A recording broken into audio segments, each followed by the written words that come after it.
வேல்மாறல் மகாமந்திரம் உடல் பிணிக்கும் மட்டுமல்ல வினைப்பிணிகளுக்கும் உற்ற மருந்து வேல்மாறல் மந்திரம். முருகன் வேறல்ல, அவன் திருக்கை வேல் வேறல்ல. வினைகளை வேறறுக்க வல்ல வேலாயுதத்தை போற்றி வணங்கினால் நம் விருப்பங்கள் நிறைவேறும். அருணகிரிநாத சுவாமிகள் அருளி செய்த வேல்வகுப்பு பாடல் எல்லா பிணிகளுக்கும் உற்ற மருந்தாகி தீர்க்க வல்லது என்று எண்ணிய வள்ளிமலை ஸ்ரீ சச்சிதானந்த சுவாமிகள் வேலுக்கு உகந்த வழிபாடாக வேல்மாறல் பாராயணத்தை தொகுத்துள்ளார். முருக வழிபாட்டுக்கும் முந்தையது வேல் வழிபாடு என்பர் ஆன்றோர்கள்.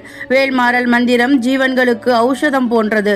ஓர் ஔஷதம் நோய்களை தீர்ப்பது போல இந்த மந்திரம் புற அக நோய்களை நீக்கும், பிறவி பிணியை அழிக்கும். ஞானவேல் என்பதால் இந்த பாராயணம் செய்வதால் ஞானத்தையும் பேரின்ப வாழ்வையும் கொடுக்கும். வீரவேல் என்பதால் காரிய சித்தியை வழங்கும். பாடல்களை பக்தியுடனும் ஸ்ரத்தியுடனும் மன ஒருமைப்பாட்டுடனும் ஒரு மண்டல காலம், அதாவது 48 நாட்கள் விடாமல் காலையோ அல்லது மாலையோ ஒரு முறையாவது பாராயணம் செய்வது நல்லது.